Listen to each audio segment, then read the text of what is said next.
Good afternoon. I'm Daniel Augusta, and welcome to the Imagine Golf Podcast. This podcast is dedicated to help you get the swing and the game that you've always imagined. Today's episode is brought to you by guess who? Imagine Golf and PXG. You can go to our site, imaginegolf.com, to see all of our offerings, including our free drills, our practice plans, our golf ebooks and videos that are free, or to book a lesson with me at our state-of-the-art studio right outside of Philadelphia, or virtually from anywhere in the world through our partner, the golfliveapp.com. You can sign up for our free tips and videos that go out once a week, every week, by simply dropping us your email. Well, you know what today is? Today is Friday. 4 left. Actually, I'm still pulling the ball a little bit. But it's, you know what they say, it's better to pull the ball than slice the ball. So, said no one that has ever been afflicted with the pulls. Right? So, but look, it is definitely better. But look, today's episode or every episode on Friday is 4-Minute Friday, where we give you a lesson, we give you a thought, we give you something you can take to the course right away. And we do so in 4 minutes or less, starting now. And today's topic, I got to tell you, it afflicts probably 80% of all golfers, 80%.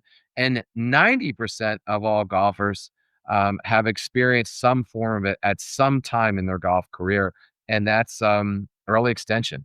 And the topic today is just that: stop the early extension. It's absolutely killing your game.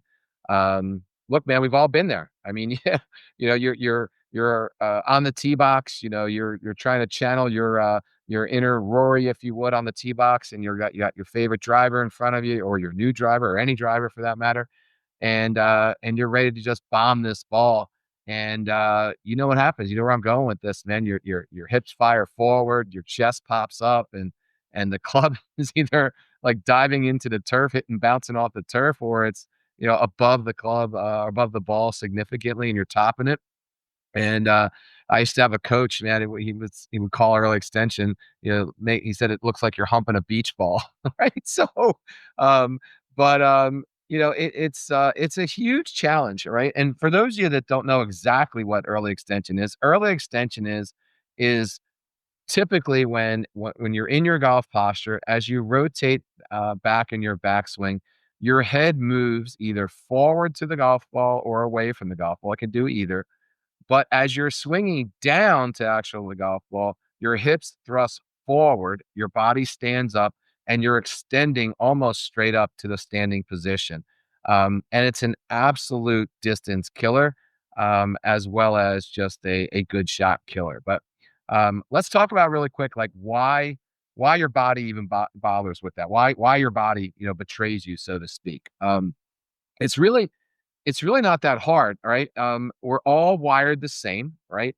So the only difference in us is our coordination and our dimensions, right? But wire-wise, we're all the same. And when your body senses danger, it reacts a certain way, right?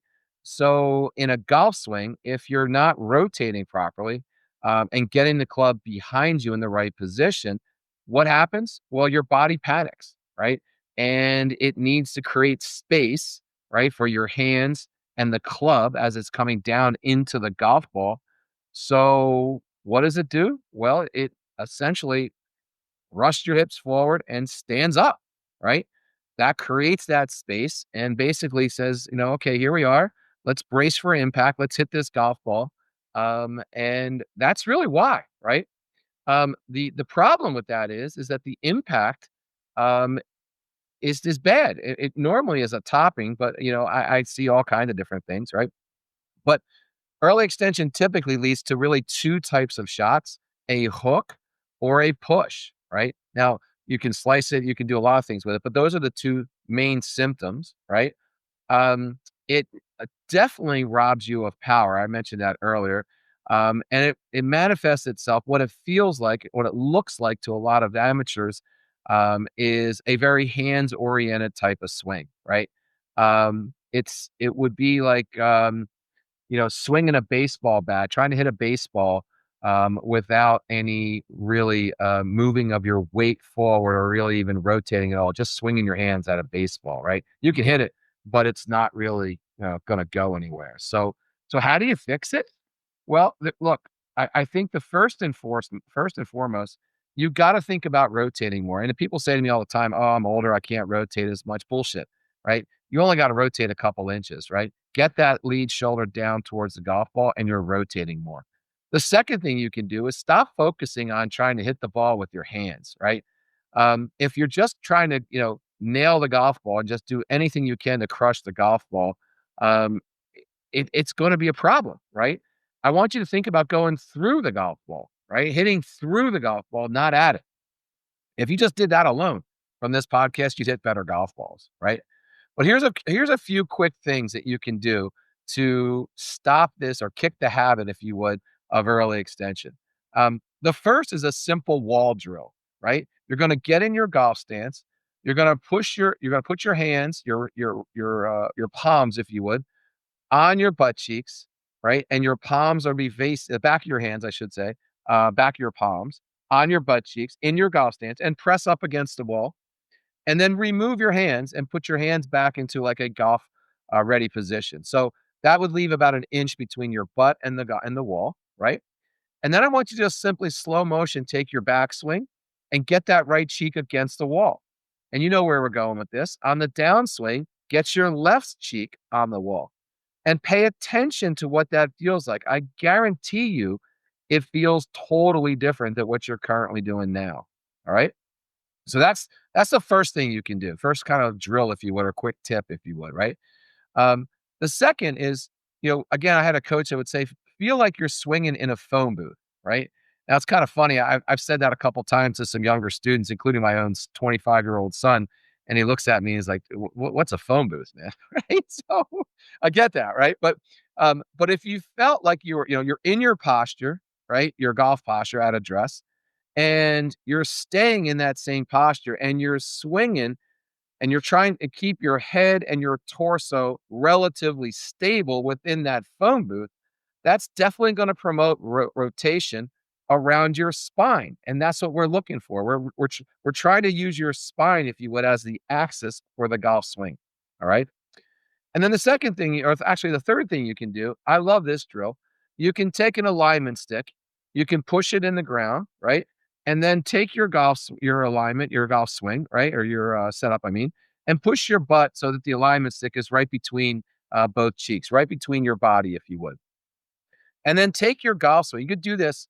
I would push the alignment stick down to about waist high, right? And then take some golf shots and try to keep that butt on the alignment stick the entire time, right? I can tell you this, if you hit one decent shot with your butt remaining on that alignment stick, you will never go back. You will be in constant search for this stopping of the early extension. You know why? Because the ball rockets off the club, right? Absolutely rockets off the club, right? So there's enough for a session, if you would, to take it to the practice range, the driving range, and give it a shot, right? Um, if you need anything, if you have any questions about it, feel free to send me your video. I'll analyze it for free, get it back to you in 48 hours. Drop me a DM, drop me an email. You know how to get a hold of me. We're on all the social media platforms. But look, that's it for early extension today, right? And that's all I have for the podcast. So thanks for listening. I appreciate we're number, I think, 9 in Finland, number 6 in Norway, and number 50 some in the United States. I haven't figured that out yet, but we're on our way for sure. Catch us on anywhere. By the way, please hit the follow button. Catch us anywhere where you get your podcast. We're on all the social media platforms. And here's to getting you the game and the swing, or the swing and the game that you've always imagined.